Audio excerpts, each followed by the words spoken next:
आपसे शुरुआत करना चाहूँगा। सबसे पहले तो आप एक बार अपनी एज बता सकते हैं? सर रनिंग एज 25 है। रनिंग एज 24 कंप्लीट किया है। यस अभी जस्ट 25। आपने इस बिजनेस की शुरुआत कब की? डायरेक्ट सेलिंग के बारे में कब पता चला आपको? सर एक्चुअली डायरेक्ट सेलिंग में पिछले 4 साल से पता था, बट थोड़ी गलती हो गई। शुरुआत में कुछ इतना नॉलेज नहीं था तो अलग जगह घुस गए थे।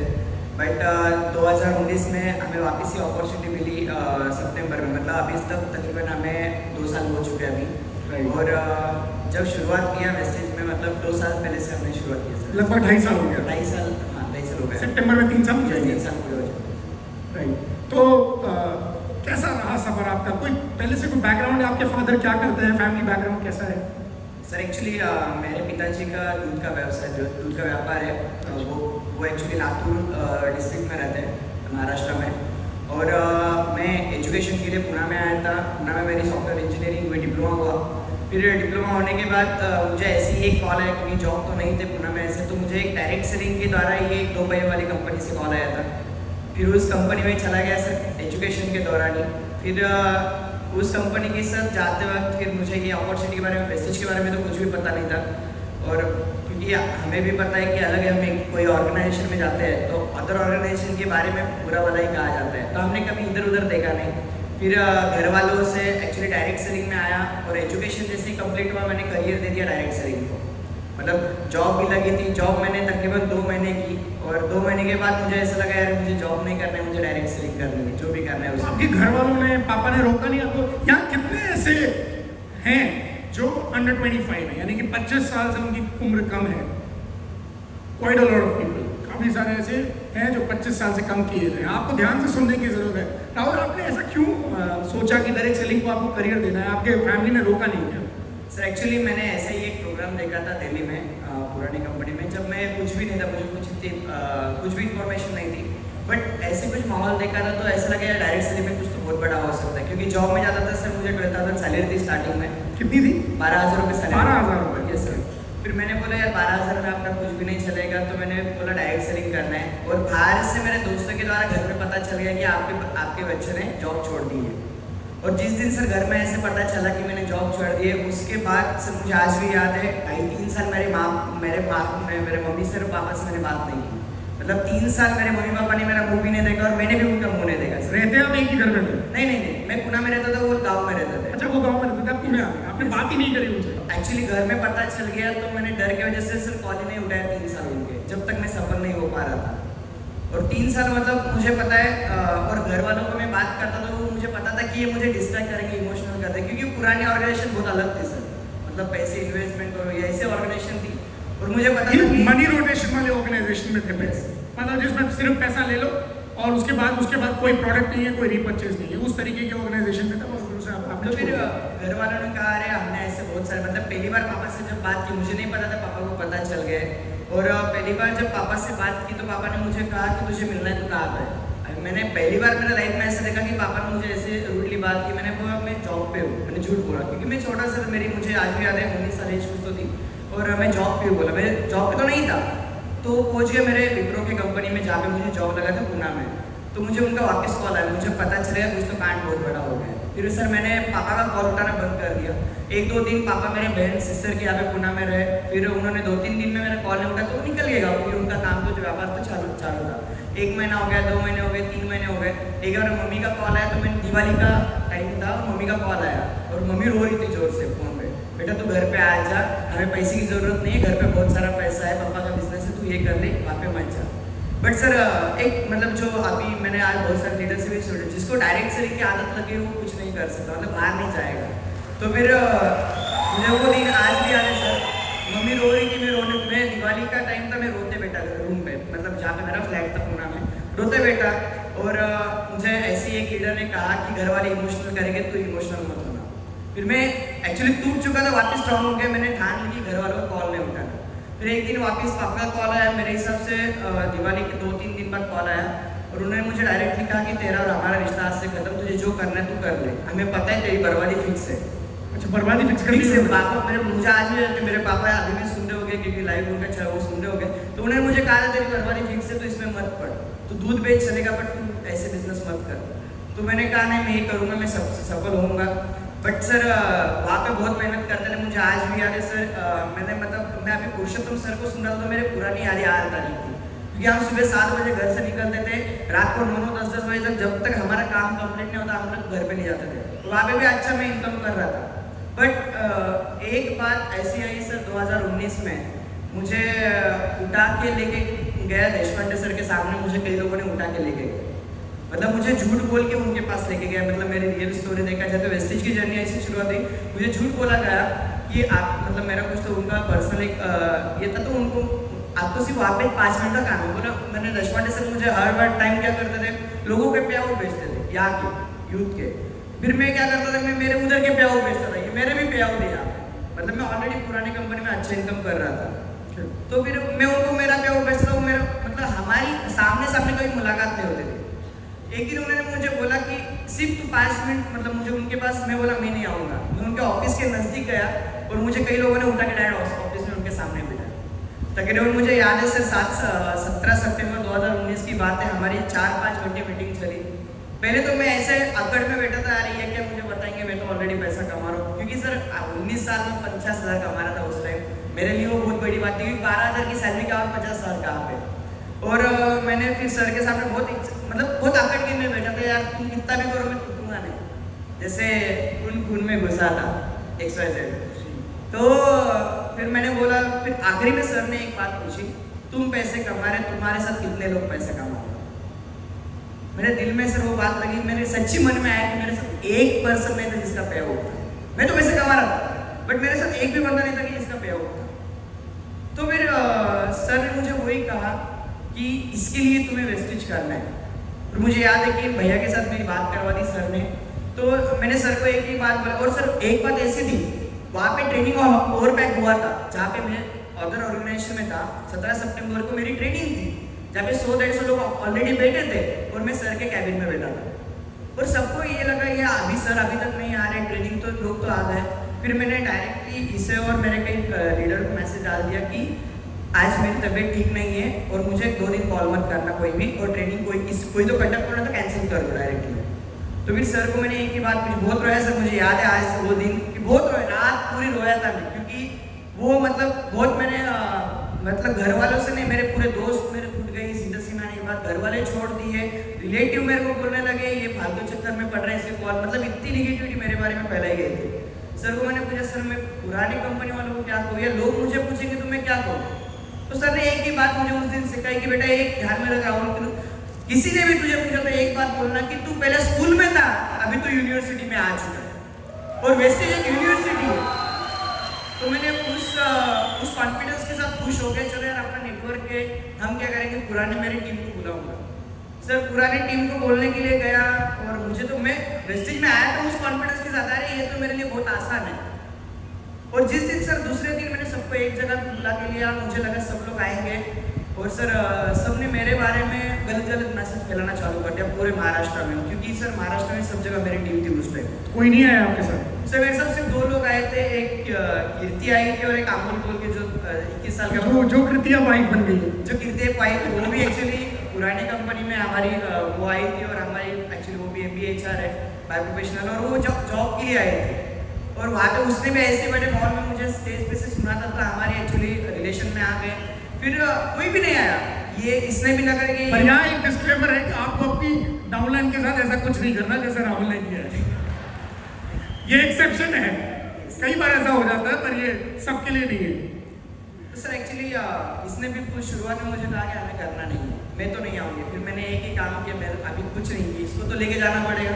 फिर आखिरी दिन हमारे से इतने झगड़े हुए, इसने मेरे सामने 2 ऑप्शन रखे, एक तो वो कंपनी नहीं तो मैं, मतलब वेस्टेज नहीं तो मैंने कहा मैं वेस्ट सर के साथ जाता हूँ, क्योंकि सर मैं एक्चुअली बहुत परेशान था, मन पैसे कमा रहा था, बट वो जो पैसा आ रहा था ऑलरेडी जा रहा था, क्योंकि लोगों के ऊपर मैं मतलब। अब आप वेस्टेज में आ गए, तो वेस्टेज में आगे सफर कैसा रहा? कितने महीने में कितनी क्या सफलता मिली? आपकी वर्किंग क्या रही? आपकी एज लगभग क्या थी? 21 साल थी उस समय जब आप वेस्टेज में आए? 22 साल थी आपकी एज जब आप वेस्टेज में आए। तो उसके बाद क्या रहा? आप लोगों के पास कैसे जाते थे, किसको अप्रोच करते थे? सिर्फ यूथ को ही अप्रोच करते थे? पहले 6 महीने तो सर मैं पागल बन गया था, कुछ भी समझ में नहीं आ रहा था करना क्या है एक्चुअली, क्योंकि वो अलग ऑर्गेनाइजेशन, यहाँ पे कुछ भी नहीं समझ में आ रहा था। फिर बाद में सर ने मुझे कहा कि 6-36-216 ये आपको फॉलो करना है, पहले आप कोर बन जाओ, आप गो गेटर बन जाओ। मुझे वो बात समझ में आ गई सर। फिर हमने कोर गो गेटर समझ में आ गया। Yes. जितने लोगों को कोर गो गेटर अभी समझ में नहीं आ रहा, कृपया करके समझ लें, क्योंकि ये वही करके यहाँ पे बैठे हैं आज। सर फिर एक बात समझ में आ गई कि हमें करना है कि काम है। मैंने क्राउन क्लब भी माइंड में नहीं डाला, सिर्फ कोर और गो गेटर, कोर और गो गेटर, ये सिस्टम दिमाग में डाल दिया सिर्फ कि मुझे क्या करना है, मुझे एक को कोर बनाना है, उसको गो गेटर बनाना है। फिर उसके साथ हमने काम करना शुरू किया सर। पहले 6-7 महीने मुझे तकलीफ आई, बट एक्चुअली बिजनेस क्योंकि हम ज्वाइन हुए वो लॉकडाउन आया। पहले मुझे आज भी याद है, मैं कहना चाहूँगा, हम सूरत में पहले FRU अटेंड किए थे। मुझे याद है आखिरी से 2 या तीसरे लाइन में था मैं, और उस FRU से मेरा एक्चुअली निर्णय हुआ था। तब आया था तो 3 लोगों के साथ आया, इस टाइम आया तो 40 लोगों के साथ FRU के लिए आया हूँ। बट एक बात अलग है, उस टाइम था पीछे बैठा था सर, अब आया तो अगले चौथे रो पे आ गया। सिर्फ फर्क इतना ही रहा उसमें कि शुरुआत में दिक्कतें बहुत आ रही थी, बट एक बात समझ में आ गई कि यहाँ पे बहुत बड़ा कुछ होने वाला है। जैसे भैया ने भी कहा कि यहाँ पे बहुत बड़ा हम लोग निर्णय ले सकते हैं। सर यहाँ से गए और एक लॉकडाउन चालू हो गया वापिस, मतलब पहले ही परेशानियां में थे और लॉकडाउन आके और परेशानियां बढ़ गई।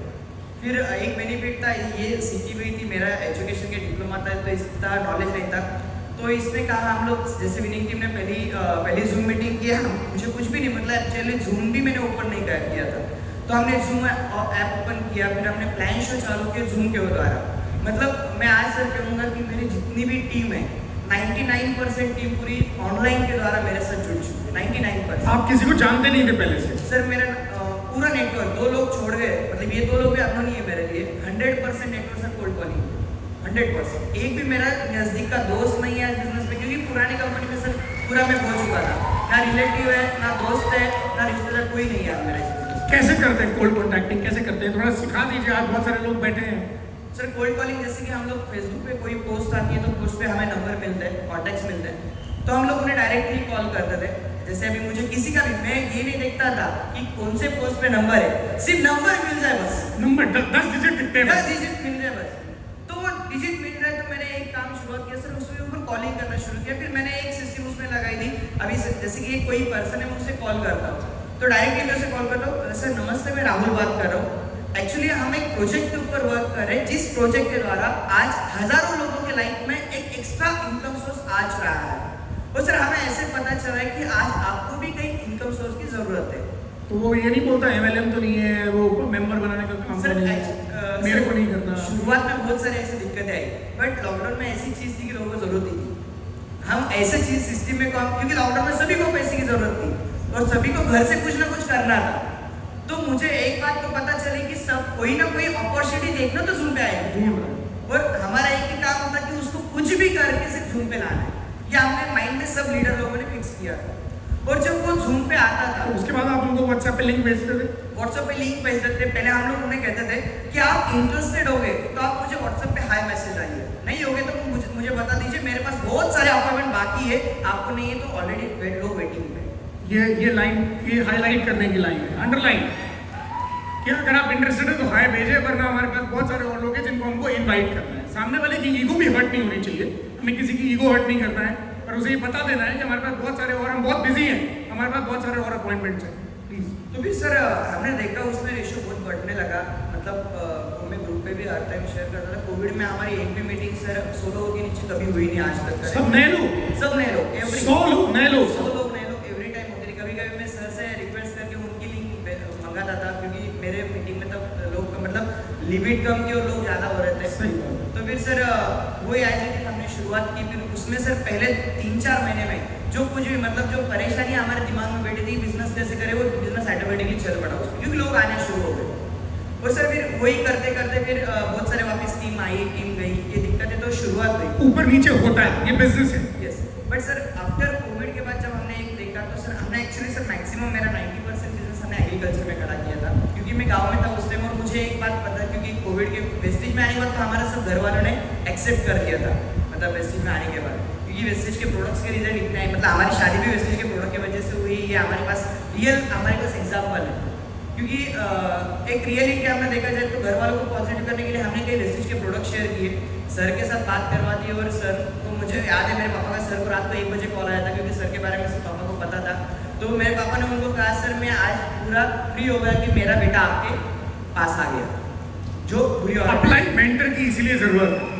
एक अप्लाइड मेंटर इसीलिए जरूरत है कि हमारे घर वालों को भी, जो घर वाले अगर सपोर्ट नहीं कर रहे हैं, तो ये आज एक अपॉइंटमेंट फिक्स कीजिए अपनी अप्लाइड मेंटर के साथ उनका।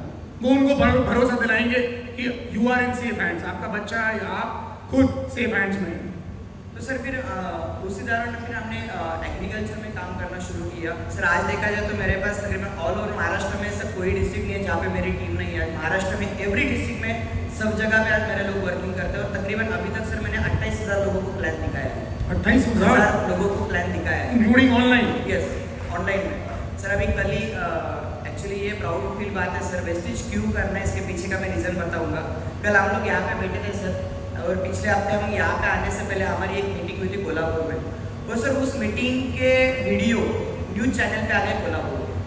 सर हम दोनों यहाँ पे रो रहे हैं, मतलब हमारे आंखों में पानी आ गई कि पिछले बार में आए थे तो हम लोग पीछे बैठे थे। सर अभी पास मेरे पास उसके फोटोग्राफ्स है, न्यूज़पेपर में भी उस मीटिंग्स के फोटोग्राफ आ रहे हैं, और न्यूज़ चैनल में, मतलब एक बात हमें कॉन्फिडेंस आ गया कि हम जो भी कर रहे हैं अच्छा काम कर रहे हैं।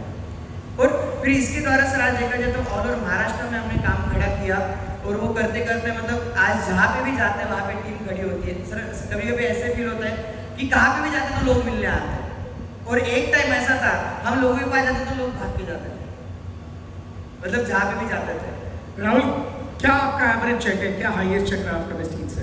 सर कोविड का टोटल इनकम है हमारा दोनों का मिला के 12.5 लाख रुपए, और अभी तक का वेस्टेज का टोटल इनकम है हमारा 18.5 लाख रुपए 2 साल का। ये लगभग 2 से 2.5 साल के समय में। यस, कोविड का तो है हमारा दोनों का मिला के 12.5 लाख रुपए इनकम हुआ है अभी तक। मैं आपसे पूछना चाहूंगा एक सवाल, आपको आपके पति पे गर्व है? बिल्कुल सर। ऐसा तो नहीं आपको लगता हो कि अरे क्या काम करते हैं, पता नहीं, दुनिया के लोग तो सब जॉब करते हैं, कोई और बिजनेस करता है, पर ये क्या काम है, ऐसा तो नहीं लगता? आपने भी किया है हालांकि बिजनेस में आप थे और आपको आप भी मिले इस बिजनेस के थ्रू, पर ऐसा तो नहीं लगता कि आप कोई अनस्टेबल काम कर रहे हैं? इनसिक्योरिटी फील तो नहीं होती आपको? बिल्कुल नहीं होती सर, क्योंकि जब मैं फर्स्ट ऑर्गेनाइजेशन में उनसे मिली थी तब उनका और ही ऐसा था कि उनको देख के मैं उस ऑर्गेनाइजेशन में ज्वाइन हुई थी। तो जब भी मैं उसके बारे में बात करती थी तो मेरे सच में आंखों में आंसू आ जाते कि इतना प्राउड फील होता है, हर बार होता है सर ऐसा। उसके बारे में बात करूँ तो रोना ही आता है, बाकी कुछ नहीं होता। तो इससे आप जान सकते हो कि कितना प्राउड होता है मुझे इससे। और आप किस तरह सपोर्ट कर रही है अभी राहुल को इस बिजनेस में? समय हर कदम पे उसके साथ हूँ, मतलब मेरा MBA हुआ है, मैंने अच्छी जॉब छोड़ के यहाँ पे आई हूँ। कहाँ पे?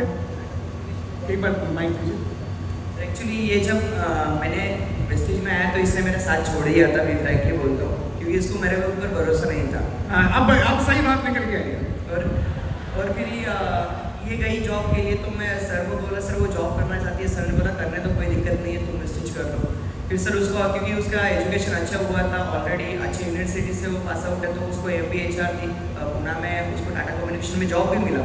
और शुरुआत में हमारा पे आउट भी थोड़ा सा नीचे ऊपर गया, तो उसको 42,000 सैलरी हो रही थी, तो उसमें हमने बिजनेस खड़ा कर लिया।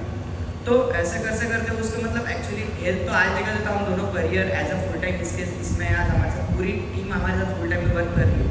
बट आज भी याद है कि शुरुआत में इसने भरोसा नहीं रखा था, बट जैसे जैसे वेस्टेज का मेरा एक पे आउट आया 61,000 उसके 6 महीने के बाद में, मतलब वेस्टेज का 6 मंथ का मेरा पे आउट था 61,000 रुपीज़, और उससे 6 महीने में 61,000 पे आउट आया था पहले 6 महीने में? यस, पहला चेक सर मेरा 328 रुपये था, दूसरा चेक 750 रुपये था, तीसरा चेक 4,500 रुपये था, चौथा चेक मेरा 6,000 के लगभग था, 5वें महीने में मैंने स्टार किया था, और 5वें महीने में स्टार किया था, और 6ठे महीने का चेक मेरा 61,000 क्रॉस हुआ। 6 महीने में 61,000 रुपीज कोविड में सर, फर्स्ट 6 मंथ्स, और जब तक कोई जब आया नहीं था।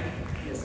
तो सर पता एक्चुअली आज देखा जाए तो पूरी, मतलब हम लोग जहाँ पे भी प्लान दिखाने जाते हैं या जहाँ पे भी जाते हैं हम दो लोग जाते हैं, दोनों साथ में जाते हैं। दोनों साथ में जाते हैं। और आउट ऑफ महाराष्ट्र के, मतलब महाराष्ट्र में बाहर के जो प्लान होते हैं वहाँ पे मैं अकेले जाता हूँ, और ये सिटी के पूरे प्लान, ये अहमदनगर में सब जगह ये पूरा प्लान ये हैंडल करते अच्छा, आप एक बार मैंने और बात की थी आपसे, मुझे पता चला आप लोग मास कॉलिंग करते हैं। हैं। यस। तो मास कॉलिंग कैसे करते हैं एक बार बता दीजिए, कितने लोग बैठते हैं एक साथ एक जगह पे और कैसे कॉल्स करते हैं, कितने लोगों को टच करते हैं और कितने लोगों की फिर मीटिंग करते एक्चुअली हैं? सर यहाँ पे मेरा पूरा ग्रुप आया है अहमदनगर का। हम लोग क्या करते हैं कि हम जहाँ से भी नंबर मिलता है, हमें नंबर का, हम सर जाते जैसे रास्ते में बोर्ड पे भी नंबर दिखा तो वो नंबर हमारा, रास्ते में बोर्ड में नंबर मिला तो वो नंबर कृषि सेवा केंद्र दिख गया वो नंबर हमारा, टेलर वाला दिख गया वो नंबर हमारा, जहाँ पे नंबर दिख गया वो नंबर हमारा होता है, मतलब 10 डिजिट का जो नंबर है वो इनका है। वो हमारा है। बाकी सर उसका प्रॉब्लम है करना नहीं करना है, हमारा प्रॉब्लम है प्लान निकालना, ये बात है। और एक बात तो पक्की है सर, अपना ज्वाइन नहीं होता पर पराया पद का ज्वाइन होता है, क्योंकि उसका दर्द उसको ही पता है। और हम लोग सर एक ऑब्जर्व हम लोग हर टाइम करते थे, मतलब आज मैं हम लोग या हम लोग एक ऑब्जर्व करते हैं, जिस दुकान में भीड़ नहीं है वो नंबर अपना है ज़्यादा से ज़्यादा, मतलब उसके पास जिसके पास अभी कोई कटिंग वाला है और उसके पास भीड़ नहीं है तो नंबर वो हमारा है। तो फिर हम लोग उसे कॉल, जैसे अभी मैंने कॉलिंग की, सब लोगों को हम लोग नंबर डिस्ट्रीब्यूट कर दे, सब लोग उसके ऊपर कॉलिंग कर दे, एवरी लीडर्स। अच्छा, नाम पता हो चाहे नहीं पता हो, नहीं पता, कोई नंबर पर चाहिए, नंबर चाहिए। नाम तो हम लोग ऐसे भी निकाल लेंगे ट्रू कॉलर से नाम तो ऐसे भी निकल जाएगा। और फिर हम लोग उसे कोल्ड कॉलिंग बताते हैं सर। कितने लोगों को आपने, कितने लोग बैठ के कितने लोगों को कॉल किया? सर अभी हमारा एक ग्रुप अहमदनगर में जो ग्रुप बैठता है वो हमारे मतलब 10-12 लोग डेली रहते हैं, और उसमें से देखा जाए तो हर रोज सबको 20-20 कॉल, अभी कोविड से तो हमने ऑनलाइन चालू किया है सब, फिर ऑल महाराष्ट्र की जो जहाँ पे भी टीम है सर हम सबको नंबर प्रोवाइड करते हैं। जो नंबर कहाँ से भी आ गया नंबर आ गया वो नंबर प्रोवाइड करो, और नंबर प्रोवाइड करके कॉलिंग करना सीखो। कॉलिंग करने के बाद आपका काम सिर्फ मीटिंग में लाना, और मीटिंग में लाने के बाद तो सिस्टम काम कर देगी, उस सिस्टम का जो काम है वो। तो सर उसका रेशो हमने देखा, कोविड में बहुत बड़ा रेशो हमारे पास आया, इतनी बड़ी टीम बन गई सर कोविड में, मतलब आज भी हम लोग सर जा रहे हैं जहाँ पे भी जाते वहाँ पे टीम, मतलब ऐसा कोई शहर नहीं रहा महाराष्ट्र में जहाँ पे टीम नहीं रहा। तो अभी कोविड के बाद भी आप ये काम कर रहे हैं मास कॉलिंग वाला? सर अभी एक्चुअली उसमें देखा जाए जहाँ पे हमने कोविड में काम किया था वहाँ पे अभी हम लीडर लोग वहाँ पे जा रहे हैं, जहाँ पे कोई भी एक सिंगल बंदा है वहाँ पे जाना उसके हाउस में, क्योंकि अभी तो सर अब वो बेस खड़ा हो गया, उसके बाद अब डेप्थ बिल्डिंग चल रही है। यस, अभी हाउस मीटिंग के ऊपर सर जोर लगा रहे हैं हम लोग, जहाँ पे भी जाते हैं हाउस मीटिंग इतनी बढ़ रही है, मतलब सर मैं कोल्हापुर में जब भी जाता हूँ, जैसे सर दिन के मेरे 12 प्लान होते हैं आज भी, सुबह के 12 प्लान, यहाँ पे सब लोग हैं सर मेरे ग्रुप के लिए। सुबह 6 बजे हमारा पहला प्लान शुरू होता है, रात का 12, 1, 2 कोई मैटर नहीं, सुबह 6 बजे यस लोग उठते नहीं, आप प्लान दिखा देते, किसान उठ जाते हैं, किसान उठ जाता है, तो एग्री पे काम हो सकता है। यस किसान उठ जाते हैं, बाकी कोई नहीं उठता तो किसान उठता है, और जो उठाए उसके साथ चालू हो जाते हैं। यस। और सर एक्चुअली वो नहीं, हम पहले ही अपॉइंटमेंट बोल देते भाई, मतलब एक्चुअली सर हम लोग वैल्यू क्रिएशन बहुत रखते हैं। वैल्यू क्रिएशन मतलब मैं इनकी मीटिंग लेने जा रहा हूँ तो मैं इन्हें कहता हूँ कि आप उन्हें कहना कि मेरे अपलाइन आने वाले तू टाइम पे तैयार हो, मेरे अपलाइन टाइम पे आएंगे, तो वैल्यू रहने की वजह से आगे वाले के सामने हमारी इमेज स्ट्रॉन्ग बनती है, और जब भी हम जो भी प्लान बताते हैं ऑन द स्पॉट ज्वाइनिंग निकल जाती है उसके वजह से। और सर इसका एक बेनिफिट होता है कि मतलब हमसे बहुत सारी गलतियाँ हुई, बट मतलब एक्चुअली टूल्स ये बहुत मैंने आपको भी डाला सर, जितने भी लोग हैं सबने आज टूल्स ले लिए। एक सवाल मैं पूछना चाहता हूँ, आज कितने रुपए के टूल्स खरीदे सर आपने? आज 25,000 के टूल्स अभी ले लिए मैंने, और अभी हमारा अभी जाने के बाद हमारा टारगेट है 1 लाख रुपए के सबके मिला के टूल्स मंगवा लिए। आज इन्होंने 25,000 के टूल खरीदे बाहर से, मुझे फोटो भेजी थी इन्होंने। अभी आपने लिया कि नहीं लिया अपनी टीम के लिए निर्णय, आपने खुद अपने लिए, ये निर्णय आपका अपना होता है, टीम तो फॉलो करती है। राहुल ने डिसाइड किया कि मुझे 25,000 के निर्णय 25,000 के टूल्स लेने हैं, ये निर्णय लिया, टीम ने फॉलो किया, और अभी जाके 1 लाख रुपए का ऑर्डर करने वाले ये सभी सबके मिला के हम लोग 1 लाख के ऑर्डर वापस और करा। सबकी लेकिन सीट राहुल, कर दिया। वो समय था जब तुम उनको फॉलो नहीं करते थे, तुम टूल्स लेते नहीं थे, हमारा बिजनेस बढ़ नहीं रहा था। वो कैसे टर्निंग पॉइंट आया जब तुम टूल्स लेना शुरू किया था? ये सर एक समय ऐसा था जब आप फॉलो नहीं करते थे सिस्टम को, या टूल्स नहीं लेते थे, टूल को प्रमोट नहीं करते थे, उस समय में क्या नुकसान आपने झेला और अब वो क्या बदल गया? सर एक्चुअली एक बात देखा ये मॉनिटर थोड़ा सा ठीक काम नहीं कर रहा है, स्टेज का मॉनिटर कंसोल अगर मेरी आवाज सुन रहे हैं, इसीलिए उनकी आवाज भी सुनाई नहीं थी, थोड़ा मॉनिटर एक बार चेक कीजिए please, thank you. Actually sir पहले टूल्स नहीं तो मैं सच ही बोल दूं, मेरे पास लीडरशिप कभी क्रिएट नहीं विदाउट टूल्स, कुछ भी। मतलब आज हमने, मुझे याद है हमारा जो भी बिजनेस आज खड़ा हो रहा है, लीडरशिप जो खड़ी हो रही है वो सीपी के ऊपर हो रही है, टूल्स कुछ भी नहीं थे सर। मतलब मैंने ही एक्चुअली मेरी सबसे बड़ी गलती मैं आज सबके सामने कबूल कर सकता हूँ कि मैंने टूल्स एक्सीलेटर में लिया था सर, ये मेरी सबसे बड़ी गलती। बट जब मैंने टूल्स लिया सर उस दिन पता चला टूल्स में बहुत ताकत है, अरे ये तो बिजनेस बहुत सिंपल है। मतलब हम दोनों हर टाइम एक दूसरे को बोलते हैं अरे इतना सिंपल बिजनेस है, हमने क्यों इतना मुश्किल कर दिया। मतलब ये हमारा, क्योंकि भैया ने हमें मुंबई में कहा था कि टूल्स यहाँ पे अवेलेबल है, मैंने संदीप सर से हमारे लिए एक टूल ले ली। मैंने जाने के बाद पहले हमने पूरे टूल्स देखेंगे, हमने गेट स्टार्टेड एवरी डे पढ़ते हैं हर रोज। पहले सीईपी शुरुआत होने से पहले हमने क्या किया, गेट स्टार्टेड पढ़ना शुरू किया। और उसमें जो भी बोला जाता है, एक बात मुझे बहुत पसंद है, उसमें खुद का दिमाग मत लगाओ, जो उसमें कहा गया है। तो फिर उसमें से सर सीपी में आज लोग अट्रैक्ट हो गए। आज मेरे ग्रुप में भी सीपी, जो सीपी 1 साल 2 साल सीपी नहीं थे, आज सबके पास सीपी आना शुरू हो गया। आज टूल सभी के पास आ गए। मतलब मैं अभी कीर्ति को एक ही बात बोला सर वहाँ पे, कीर्ति यार आपको तो अभी छूट पड़े, क्योंकि सबके पास टूल्स आ गए। क्योंकि मेरा काम था उनके पास सिर्फ टूल्स भेजना। अभी सिस्टम काम करने वाली यहाँ पे, और अभी तो इतना भरोसा हो गया कि सिस्टम में बहुत ताकत। Right, thank you so much Rahul. आपने राहुल की बातों से बहुत कुछ सीखा होगा, और अभी तक अगर आपने टूल्स पे इन्वेस्टमेंट नहीं की है, या आप सोच रहे थे कि टूल के पैसे बचा लें, तो पैसे बचाने से बहुत सारे पैसे नहीं आएंगे। थोड़ा सा इन्वेस्टमेंट करना होगा टूल्स पे, सीपी पे। वन टाइम इन्वेस्टमेंट है। हर एक आदमी को एक ही बार तो खरीद रहा है, ऐसा तो है नहीं कि कोई बार बार खरीद रहा है। हर एक आदमी को एक बार खरीदना है, उनसे सीखना है और उसी को प्रमोट करना है। Thank you so much Rahul और कीर्ति। मैं मूव ऑन कर रहा हूँ। जयराम सेंदर जी को माइक दे दीजिए प्लीज। जयराम जी, आप एक सीनियर लेवल पे यहाँ पर हैं। देखिए, जितने यहाँ पे एक क्राइटेरिया है पैनल में आने का, डायमंड एंड अबव को ही हम इनवाइट करते हैं पैनल में। जयराम सेंदर जी को मैंने इनवाइट किया है। जयराम जी का लेवल है DCD, आप डबल क्राउन डायरेक्टर हैं। पर जयराम जी, मैं थोड़ा सा बैकग्राउंड में जाना चाहता हूँ कि आपकी लाइफ कैसी रही, बैकग्राउंड कैसा रहा, इस बिजनेस में आप कैसे आए, छोटी सी जगह से आप बिलोंग करते हैं, कैसे इतना बड़ा बिजनेस खड़ा हुआ? भैया मैं उज्जैन से हूँ, और उज्जैन से 80 किलोमीटर दूर मेरा गांव है। उज्जैन जिले की लास्ट बाउंड्री है। आज भी 50 साल पीछे लगभग अगर कोई शूटबूट में चला जाए तो इससे लोग रहते आकर के वो इनर में उनको पहुँचाएंगे वहाँ से। ये कंडीशन है। कोई लोग नए नए पहले आते थे तो वो जैसे माखड़ों एक ब्लॉक पड़ता है, तो अगर कोई वो कीमती चीज़ है जैसे वॉच भी है तो वहाँ पर रख करके फिर आते थे। जैसे कोई अधिकारी किसी भी मॉनिटरिंग के लिए भी आते थे। ये ऐसे बैकग्राउंड में मेरा जन्म हुआ है। और मेरी फैमिली की बात करें तो हम 5 भाई बहन हैं और बहुत पुअर फैमिली से। वो बात अभी 2-4 महीने के बाद जो भी DU सिटी जाएंगे तो पूरी बताएंगे उसमें। तो थोड़ी सी बताइए कैसा क्या बैकग्राउंड है आपका? 6-7 बीघा जमीन हुआ करती थी। मेरे फार्मर किसान हुआ करते थे, और जमीन ऐसी जगह हुआ करते थे जो जंगली जानवर रहते हैं। मतलब मेरी खुद की आदत ऐसी हो गई थी कि मैं कभी कभी किसी के रिलेशनशिप में मेहमान जाता था तो मैं रात को भी चिल्लाता था वो, क्योंकि वो जंगली रोज आते थे, वो रात को भी फसल को नष्ट कर देते थे। तो मैं दिन में जैसे जॉब भी करता था या पढ़ाई भी करता था। पढ़ाई करने के बाद मैं खेत पे जा करके जो भी खेती का काम रहता था, थोड़ा थोड़ा मेरे माता पिता का उसमें काम में हाथ बटाता था। मैं पढ़ाई नौकरी होने के बाद में भी पढ़ रहा था, और मेरी पूरी पढ़ाई लगभग शासकीय स्कूल में और हॉस्टल में होगी। मतलब मेरे ऊपर खर्च नहीं हुआ। मेरे ऊपर कहीं 500-400 रुपये जो खर्च होता था फीस का इकट्ठा कहीं आता था, तो वो मैं घर वाले से लेता था। मैं तो मेरी लगभग कॉलेज तक पढ़ाई ऐसे ही चली हॉस्टल में।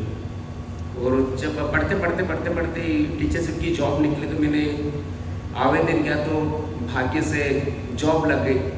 तो मैं और कुछ तैयारी करना चाहता था। तो पुअर फैमिली से थे, तो मेरे भैया ने मम्मी पापा ने उन्होंने क्या कि पहली बार जॉब लगी तो ठुकराना नहीं चाहिए, क्योंकि वो संविदा बेस थी और मैं वर्ग 2 में लगा था। उस समय 3500 रुपये मिला करते थे। ये कब की बात है, कौन से ये साल? 2001 की बात है। 3500 रुपये मिलते? 3500 रुपये। तो मैंने मना कर दिया कि मेरे को नहीं करना है, क्योंकि इससे ज़्यादा तो मुझे कहीं दूसरी जगह जॉब मिलेगी तो आपसे खर्च लेना पड़ेगा। वो घर की ऐसी स्थिति नहीं थी। नहीं, हम समझ सकते हैं। घर की ऐसी स्थिति नहीं थी कि घर वाले सपोर्ट कर पाए।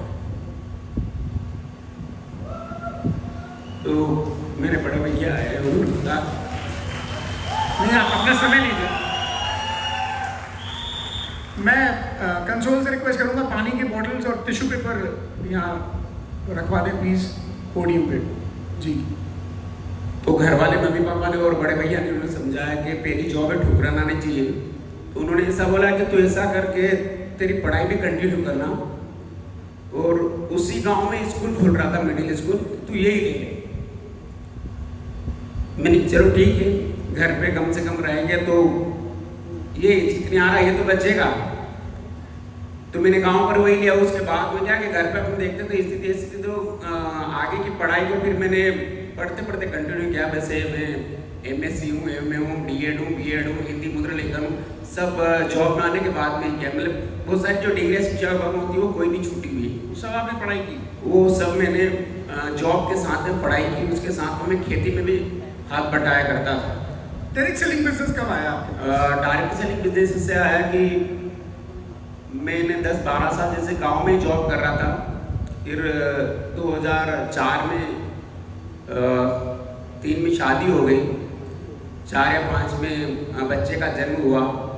तो बच्चा उसके नाना के यहाँ पर, मामा के यहाँ पर ही मतलब बड़ा हुआ अधिकतर। फिर जब उसकी एजुकेशन की बात आई तो मैं उज्जैन शिफ्ट हो गया।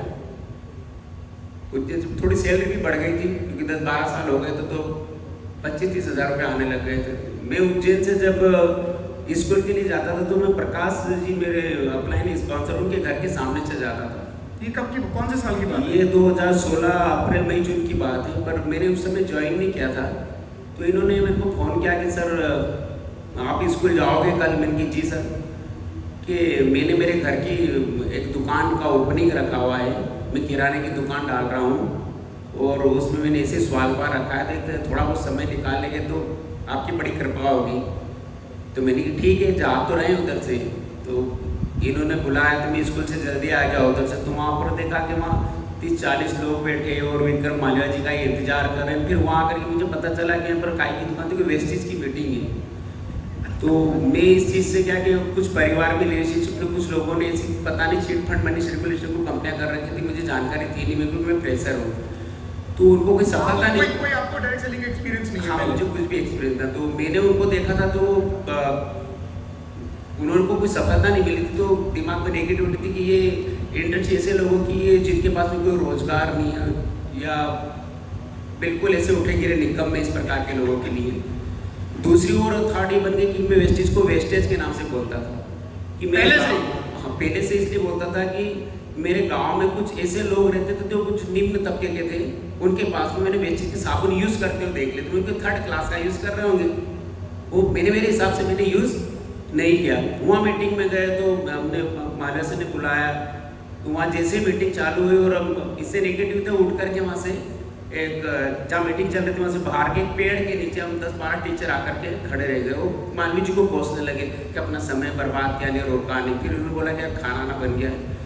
तो इससे वहाँ पर और कुछ भी चर्चा, मालविया से ने कुछ डेमो में बताया था, तो उन्होंने थर्माकोल और फ्लेक्साइल का डेमो बताया था। तो वहाँ आकर के 2-4 लोग और आए हमारे जो वहाँ बैठे थे, यार गजब का प्रोडक्ट था यार, कि उन्होंने ना थर्माकोल को गला दिया। अरे मैं इनको खा लेंगे अपन तो पेट में कुछ हो जाएगा, किसी के चक्कर में आता नहीं, सिर्फ बेकार सी बातें रहती है। मतलब आपने तो करना ही था, आपने नेगेटिव और कर दिया। वो लोगों को नेगेटिव कहा, सर को बहुत कोसा है इनको कि समय 2-3 घंटे बर्बाद की। फिर मैंने बोला, रिक्वेस्ट की थी, हम जाने लगे कि सर भोजन तैयार हो गया, खाना खा के जाना। हमने खाना खाया ना, हम निकल गए। फिर 2-4 दिनों में प्रकाश सर का फोन आया, तो मैंने फ़ोन नहीं उठाया। एक दिन उज्जैन किसी काम से आएंगे तो घर पे आ गए, तो सर फोन नहीं उठा रहे, मेरे को पता नहीं यार सर, मैंने जानबूझ करके नहीं उठाया, मेरे को हो सकता है साइलेंट होगा कि मीटिंग में होगा, मैं तो नहीं उठाया होगा। तो इन्होंने कुछ प्रोडक्ट मेरे को दिए, तो मेरे को चलो इनको यूज़ करो सर। इन्होंने कुछ 1-2 चीज़ें मेरे को चाहिए थी, तो मैंने कोई परफ्यूम ने, हेयर ऑयल ने, कोई शॉप वॉप ने, ऐसे 2-4 प्रोडक्ट मुझे क्वालिटी में बहुत अच्छे लगे। तो मैं सर से 5-6 महीने तक जब भी मुझे कोई प्रोडक्ट लगता था तो मैं इनको फ़ोन कर दिया करता कि सर मुझे इस प्रोडक्ट की क्या आवश्यकता है। इन्होंने बोला सर आपका रजिस्ट्रेशन करा और ID बना रहा हूँ। मैंने कहा सर नहीं बनाना मुझे, आप प्रोडक्ट दे दीजिए, मुझे जो प्रोडक्ट अच्छे लग रहे हैं। फिर कुछ हेल्थ के प्रोडक्ट भी दिए, तो मैंने वो भी यूज़ किए, वो भी अच्छे लगे। फिर एक बार ये मीटिंग में ले गए, तो ऐसे ही लोग अब नए सीखे हुए रहते हैं, उनको भी कैसा प्रकार का, तो जब भी देखे तो कोई ऐसी चीज़ नहीं बताई जो इस बार पैदा हो, बस बार ताली बजवाए। कोई भी नया आया तो कोई मतलब डायरेक्टर भी नहीं था उसमें, जिन्होंने भी शुरुआत की थी, ऐसी मीटिंग उन्होंने इन्वाइट कर, वहाँ से वो ज़्यादा नेगेटिव हो गया उस मीटिंग को अटेंड करके। उस मीटिंग को कि 3 दोपहर में 12 बजे बोल रहे गुड मॉर्निंग, दे ताली। तो मैंने फिर फ़ोन उठाना बंद कर दिया। एक बार मैंने यार फोकट में समय बर्बाद था। एक बार क्या हुआ कि इत्तेफाक से विक्रम मालविया सर की मेरे घर के जस्ट बैक साइड में मीटिंग थी, तो मैं फ़ोन उठा तो उस दिन वापस घर आ गए कि सर मैं लास्ट बार आपको बोल रहा हूँ कि एक ये मीटिंग है, देख लो, इसके बाद मैं नहीं बोलूँगा। तो मैंने कहा कि चलो छुटकारा मिलेगा, मेरे को प्रॉमिस करते हो? तो इनको बिल्कुल प्रॉमिस करता हूँ। तो ये आए, मैं मालविया सर की मीटिंग में गया, तो थोड़ा मुझे व्यवस्थित प्लान अच्छा लगा। मैंने ये देखा कि खोने के लिए कुछ भी प्रोडक्ट अपन को अच्छे लगे, क्योंकि मैं प्रोडक्ट यूज़ कर चुका था। तो फिर मैंने कि ठीक है, तो मैंने इनको बोला कि ID बना लो। तो इन्होंने बोला कि सर आप जॉब करते हो कि मिसेस का देते, मेरे को आप तो बना दीजिए। तो करना ही नहीं था, मुझे यूज़ कर रहे हैं, ऐसी बहुत सारी चीज़ें तो देखेंगे भी। इन्होंने मेरे नाम से ID बना दी। तो मेरी ID बनी है जनवरी 2017 में। तो मैं प्रोडक्ट लेता था। तो फिर मैंने क्या किया, अगर किसको करना है तो मैं उस समय गठिया ब्लॉक में एक ब्लॉक मॉनिटर का अधिकारी रहते हैं, बिहार से रहता, उसमें मैं PSC था, मतलब मेरे अंडर में 8-10 CSC रहते, वो काम करते थे। और हम 3 BSc और 1 BRC मिलकर के पूरे ब्लॉक को मॉनिटरिंग करते हैं। 300 स्कूलों को हमें मॉनिटरिंग करना रहता था। हर महीने ऐसा टारगेट रहता था सरकार की तरफ से कि आपको 20 स्कूल तो मॉनिटर करना ही है। तो मैंने उस समय ये मीटिंग की बोलते थे कि मीटिंग में आ जाओ, तो मैं नहीं आता था, मीटिंग से नेगेटिव था। तो मैंने क्या, आपको प्रोडक्ट परचेस करना है ना, ठीक है। फिर उन्होंने बताया उसका कुछ लेवल भी होता है, तो उनको जो लेवल वो बताते ना कितने पैसे की परचेसिंग करनी रहती है। तो 1-8 महीने जैसे कि उन्होंने बताया कि सर अब 8% तो हो ही गए, क्योंकि मैंने लिया था ना, मेरे साथ में मेरे भैया हैं, वो भी गवर्नमेंट टीचर ही है, तो उनको दिला दिया था। जैसे मैं 8% बन गया था और 1 आधे लिख तो और भी रिकमेंड कर दिया था, तो मुझे 1104 रुपये का चेक भी आ गया था उसमें। तो मैंने कहा कि पैसा तो आता ही है, तो इनको 1100 रुपये में मोटिवेट हो गया। हाँ, 1104 रुपये आए मुझे जनवरी महीने में 2017 में। तो फिर मैंने देखा अगर पैसा तो आता है यहाँ से, नहीं बड़े बड़े चेक में। फिर मैंने यूट्यूब पर भी कुछ सर्च करके देखा तो कि पैसा तो आता है। तो मेरे को अपन बिजनेस करना तो अपने बॉस को कंट्रोल में करो। मैंने मेरे व्यक्ति तो मैं मेरे ऊपर बॉस थे, मैं उनके मेरे नीचे भी 8-10 बंदे थे, तो उनको साथ में पूरा ब्लॉक हम दोनों ही लोग मैटर करते, तो 5-4 लोग तो वैसे ही काम दबाव चलाते थे। तो मैंने सर को प्लान बताया, तो सर ने मुझे वो नेगेटिव कर दिया, अरे कि मैं किसी कंपनी में नहीं पढ़ता हूँ ना, आप भी मत करो ना, अपन को जॉब के अलावा दूसरा कुछ काम हमको नहीं देखना, नहीं पूरे ब्लॉक को हैंडल करते नहीं है। तो मैंने प्लान बता नहीं देखा। फिर अगले महीने में मैं ब्रांच डायरेक्टर बन गया। कैसे बन गया? मैंने क्या करता था कि मैं जैसे स्कूल में मॉनिटरिंग करने के लिए जाता था, तो मैं सिस्टम को फॉलो नहीं करता था। मैं जैसे 20 जगह मॉनिटरिंग करने के लिए गया था, तो मैं उस समय चाहता था कि वो स्कूल से टीचर थोड़ा जल्दी निकल जाए। मैं उस समय में जाता तो वहाँ देखता तो वो खाली पाया जाता, तो मैं वहाँ उसका पंचनामा बना करके लाता था। तो एक बार पंचनामा बनता है तो उसकी सैलरी एक दिन की भी कटती है, तो लगभग 2-1 हज़ार रुपये कटती है। आजकल सैलरी भी 50-60 हज़ार रुपये तक आराम से मिल जाती है। तो मेरे को फ़ोन लगाता था कि या अपने मित्र को जिसको भी कि सर आए थे सेंधव सर ने, मेरा चालान बन गया है कि पंचनामा बन गया है कि, और वो कट जाएगा तो बाद में जाकर के बड़ी दिक्कत देता है कि आगे जाकर के कहीं ज़्यादा हज़ारों में नुकसान होता है। तो उनका फ़ोन आता था कि सर ये अपने मित्र है, तो उनको एक बात है मेरी, मैं फाड़ दूँ उनका पंचनामा, मैं आगे पेश नहीं करूँगा, पर उनको मेरी एक फ्रीगंज में दुकान है, वहाँ से 3,500-3 हज़ार रुपये का प्रोडक्ट खरीदना पड़ेगा।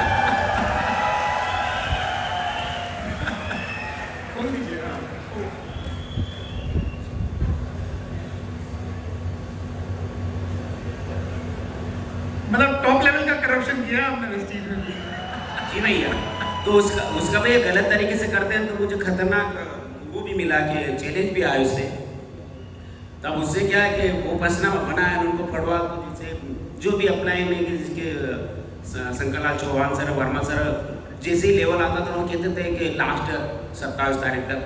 वो मेरे को बीच में फोन लगा था, यहाँ मीटिंग है, मैसेज आपने देखा नहीं देखा? तो मेरे को सर हम बीजी इतने कि मैं नहीं देखूँ, आपको पता था ना लेवल क्या है।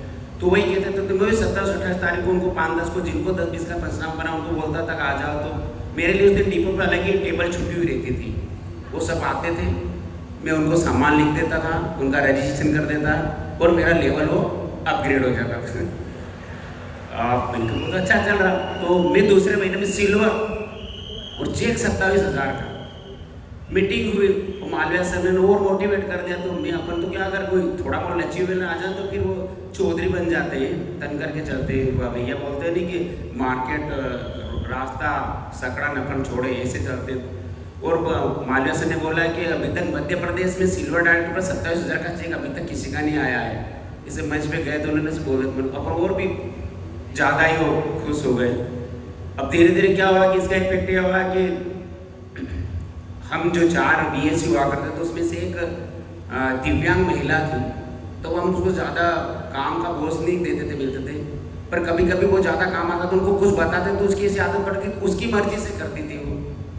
तो एक बार हमने उसको डांट दिया कि आपको जो बताया वो काम करोगे, कि हम वहाँ जाते थे आगे जिले स्तर पर तो हमें वहाँ डांट पड़ती थी अगर हम कोई काम करके नहीं ले जाओ। वैसे काम पेरेंट्स कंप्लीट रहता था, तो उसको किसी ने सिखाया। वही कि जो लोगों को भी हमने बताया था कि पंचनामा बनाते थे, उन्होंने 2-4 लोगों ने उन्होंने सिखाया।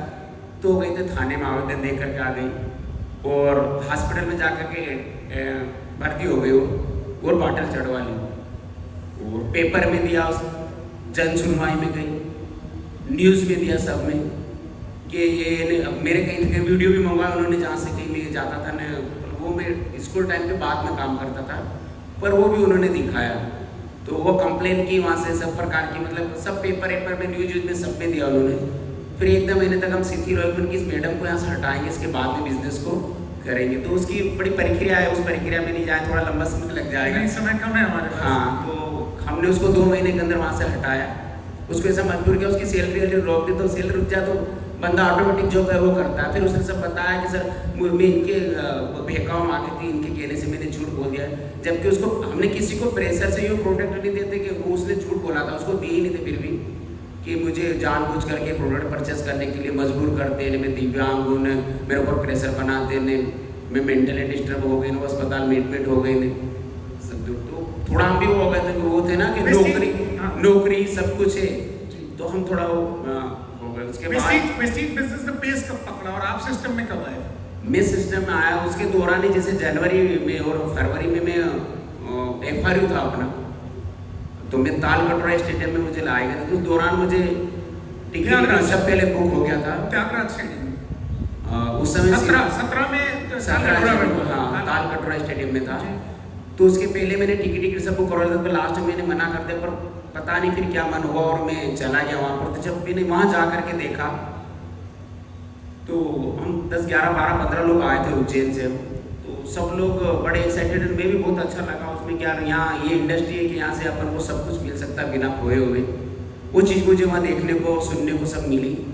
तो हम सब लोग थे, तो हम 8-10 लोग थे, तो हम एक जगह बैठे थे। तो जो लोग थे तो कह रहे थे कि अधिकांश लोग आ रहे थे क्या इन्होंने पूर्व गौरव वाली कंपनी में काम किया, तो वो बोले इनको अनुभव था ना सर, इसलिए हो गए। मैंने उसको पॉजिटिव ये सोचा कि इन्होंने अपनी फेस वैल्यू खराब कर ली थी, इसके बावजूद भी सफल हो गए, तो साला अपन तो फ्रेशर है करके दिखाएंगे। ये सोच है। दूसरा उन्होंने लोग आते हैं यहाँ पर भी, पर निर्णय नहीं लेते भैया। जब तक निर्णय नहीं लेंगे, आप कुछ भी चीज़ देख लो, आपकी लाइफ में कोई मिरेकल नहीं होने वाला है। वो सब आपके पास में आए, भैया के पास में भी आए फोटो सेल्फी लेने के लिए। उन्होंने मेरे को बोला कि सर आप जाइए ना सेल्फी लेने के लिए, मैं उनको अगले साल में कुछ बन कर के आऊँगा तब सेल्फी लूँगा, अभी नहीं जाऊँगा मैं।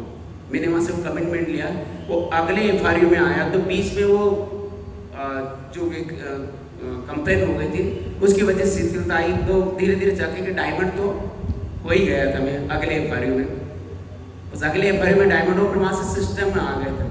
तो तब मेरे को समझ में आया वहाँ मीटिंग के दौरान कि ताकत इंसान में नहीं होती, सिस्टम होती है। अगर जयराम चंद्र तेरे अंदर ताकत होती तो मेरे दम पर मैंने नौकरी कर ला, पार्ट टाइम में भी मैंने बहुत सारे काम किए। मैंने मुझे स्क्रीन प्रिंटिंग प्रेस का काम याद है। तो जो लोग साल भर में नहीं कमाते थे, वो गर्मी की सीजन में पत्रिका प्रिंट होती तो मैं 3 महीने कमाता था, पर 2 घंटे सोता था।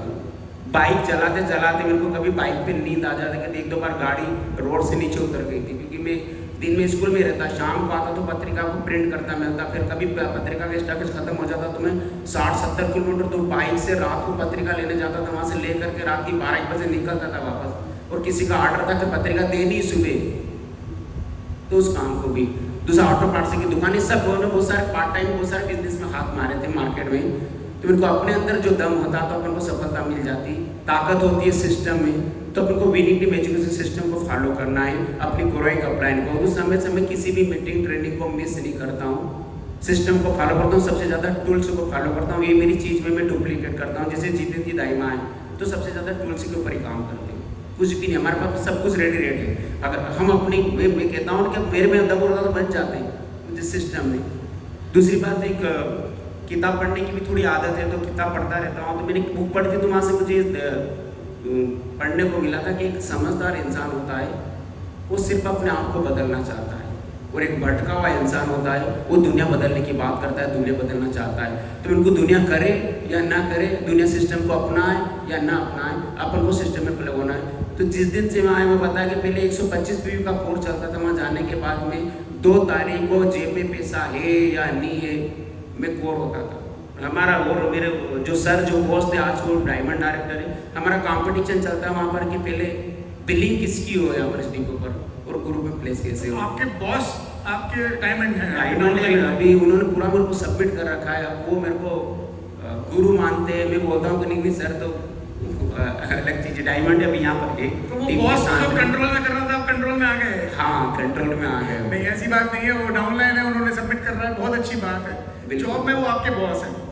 हाँ जॉब में पहुंचता भी तो छोड़ दिया सर वो। अच्छा। पहले वो था कि बड़ी सा बड़ा कोई काम हो तो काम करने का जुनून था, फिर वो छोड़ दिया बहुत उसका। अभी हम दोनों स्कूल ले लिए अलग अलग।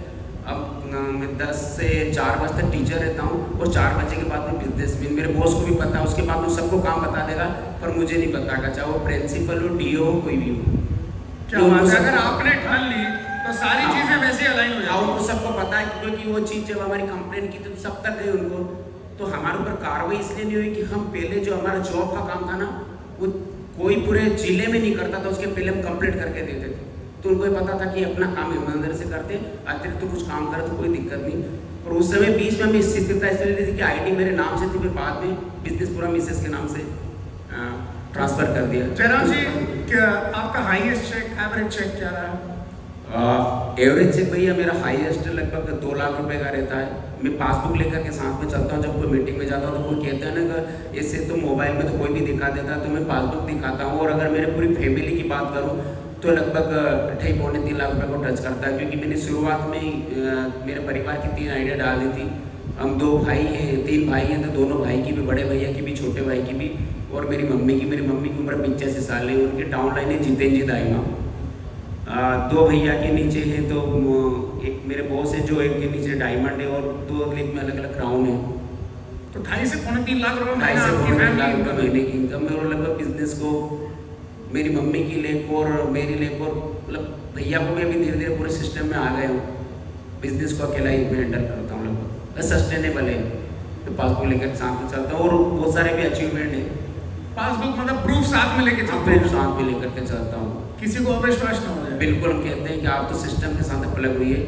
अगर हम जैसा कि ऐसा कहें तो आप साल भर के अंदर 6 फिगर इनकम को प्राप्त कर सकते हैं।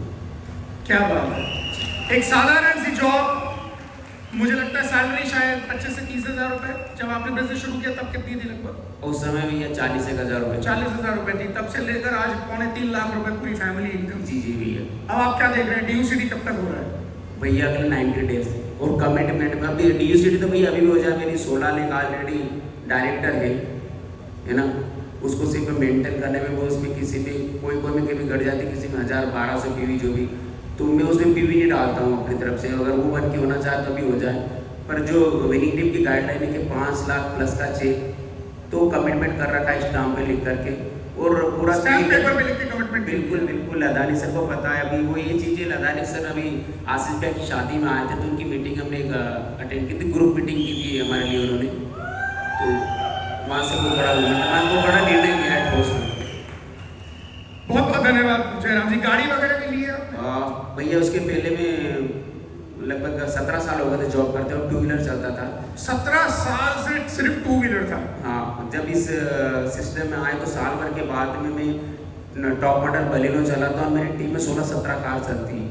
टीम में 16-17 गाड़ी आ चुकी है। हाँ,